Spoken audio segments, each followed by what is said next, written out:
Hello, extraordinary people, and welcome to the Not So Ordinary Minds podcast, the only podcast on the internet dedicated to promoting STEM careers for young people with disabilities. For this episode, we will be compiling 3 career opportunities for young people with various learning and physical disabilities, as well as just generally great opportunities that are not specifically for people with disabilities, but that we still think would be great for you to still take advantage of. Just go on notsoordinaryminds.com/resources. The link should be in the description below.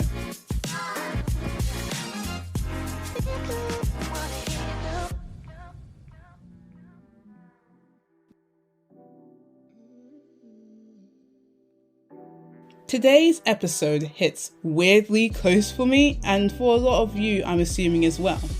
But it's on how you can get into science, or rather, how to go through your STEM journey.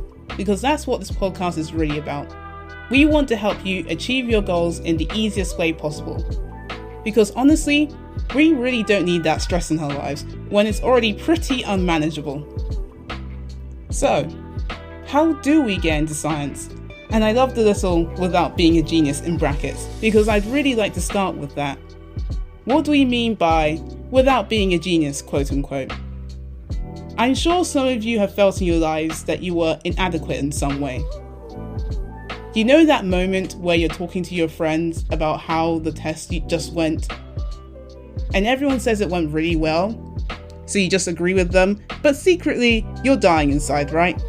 Yeah, I've done that way too many times and I hate it. It's kinda funny, isn't it? How we all just feel like we have to agree with others in fear of standing out. And I think it's fair to do that. It's human nature. But I feel like sometimes it makes us feel like, for lack of a better word, stupid. And this does not only apply to people with learning differences, it applies to everyone really. We always compare ourselves to others.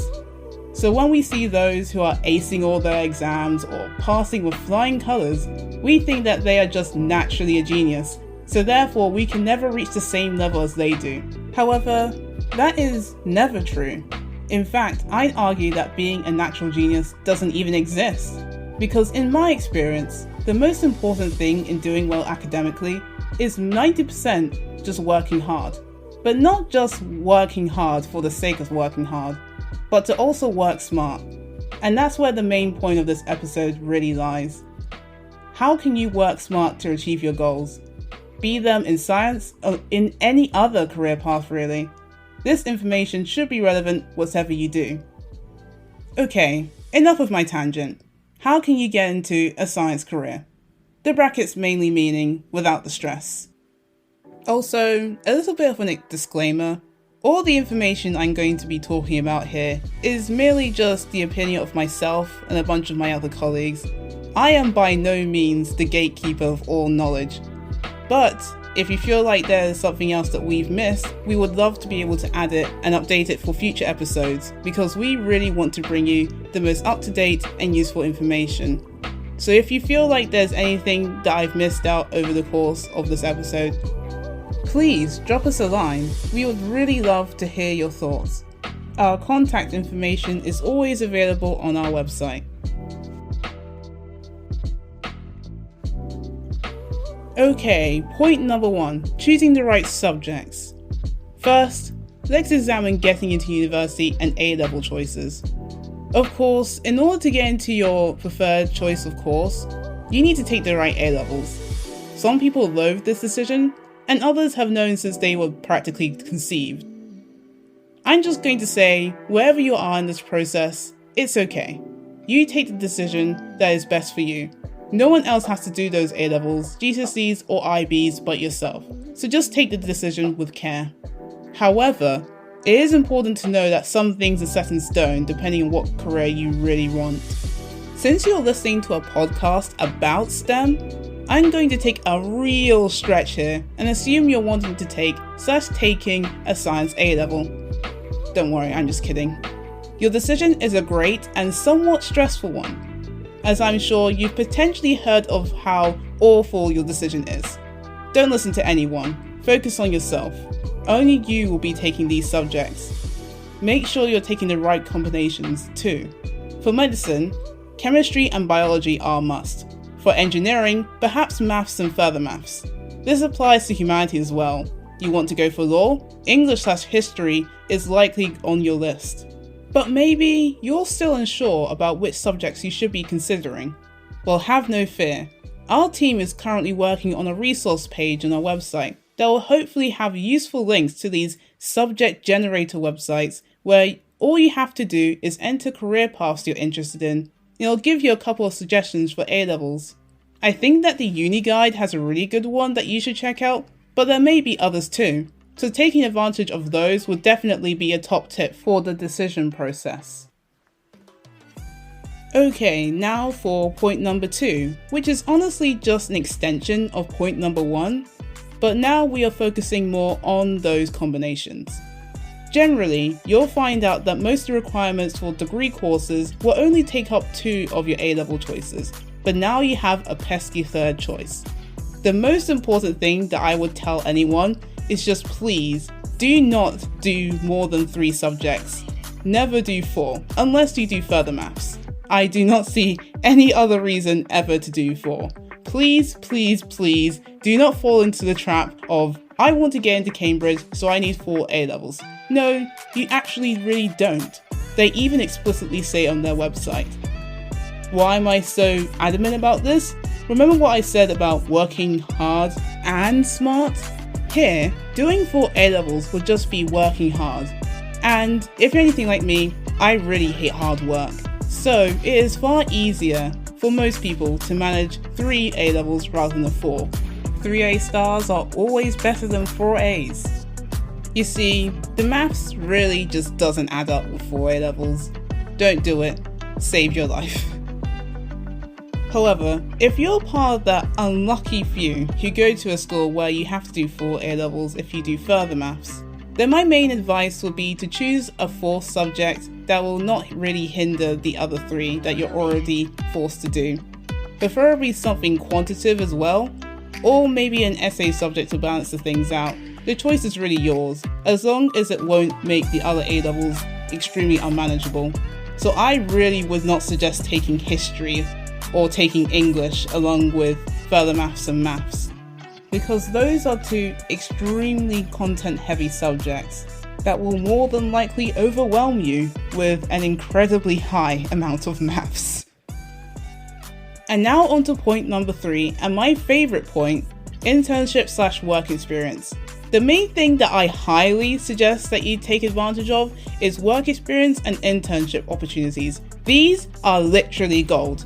They will help you gain an insight onto what life is like working in your aspiring career, which at the same time helps making those decisions on A-level or degree choices. Even if you don't know whether or not you'd like to go into a particular field, try it out anyway. I once did an internship in engineering, and although it was an amazing and intellectually challenging experience, it definitely told me that engineering was really not the right path for me, which would have definitely been heresy to me beforehand. Things can really change after you experience them firsthand. Some of the best companies in the world are really eager to get young people interested in them, which is why so many of them offer opportunities for you to get an insight into working. This also includes people who require any form of accommodations.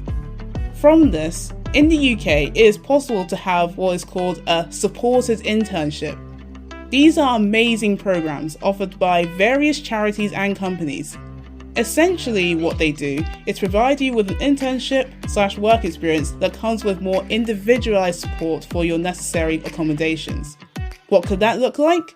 Well, that could mean less time pressure, if you're more of a deep thinker than a fast thinker like me, or other more simple things, such as more one-on-one mentorship to ensure that you're never just left behind and can make the most out of your experience.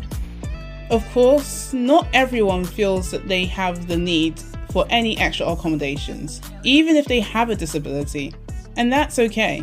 You're all equally as qualified to participate in anything, along with your neurotypical peers. Which is why we'll be providing links in our website to all types of opportunities that we think will be a great start to a career in science, Whether you're interested in medicine, engineering, pharmacy, anything. We're just looking to highlight other options that are also out there, that are unfortunately not talked about as often. And honestly, that is a real crime because the supported internships sound so great. And I know a few people who might have really benefited from something like this if they had known about it sooner.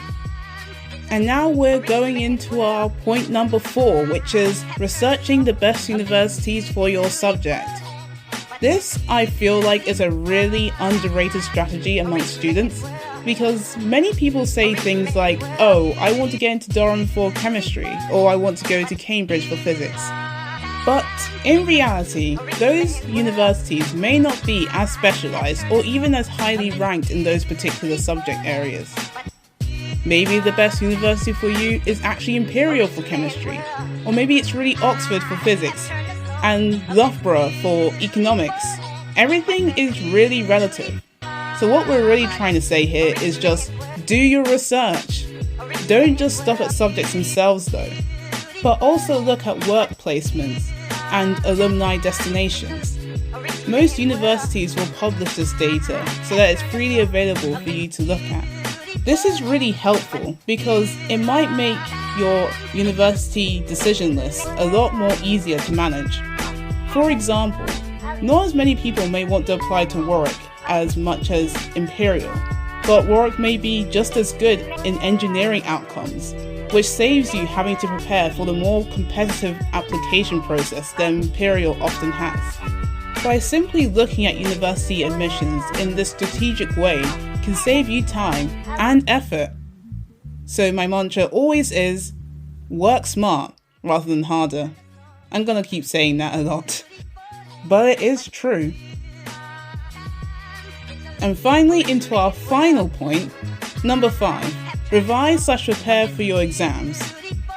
I seem to be emphasizing exams a lot, but we really do not want you to be stressing about them. I'll go into more detail in our future episodes where we purely focus on this, so stay tuned for that. But essentially, always start early, especially if you have a unit entrance exam, such as BMAT or PAT. Doing your research and knowing what you have to do in order to achieve all of your goals puts you far ahead of your peers already. Trust me when I say that, because this may result in several useful quote-unquote hacks that me and my colleagues have suggested. One of them is that as you go through your A-level syllabus, you might notice that some topics may actually align with what's expected in those very same entrance exams, giving you a head start in revision. Or even just simply asking your teachers for early insight and advice on how to prepare for these exams will show them that you're eager and ready to learn, which will also help with getting a good reference in the future. You see how these can snowball off each other? By starting early, time will always be on your side, and anyone will tell you that being naturally gifted can only get you so far, and the most important determining factor on the quality of your preparation is always time. If you take a little bit longer to understand unfamiliar concepts, like some of us at Not So Ordinary, starting early and playing to your strengths will give you a huge boost in the long run. Okay, and that was our final point. So here's a quick summary because I'm definitely terrible at remembering things, but point number 1, choose the right subjects. Point number 2, A-level combinations, aka please don't do 4 A-levels, please don't, I will come for you if you do. Point number 3, internship/work experience, highly recommend. Check out notsoordinary.com for a compilation of data on that, link is in bio. Point number 4, research the best universities for your subject. And finally, point number 5, revise for your exams early, especially those uni entrance exams. While you're hopefully on our website for those amazing opportunities, why not also subscribe to our podcast? It's free, and who doesn't like free stuff?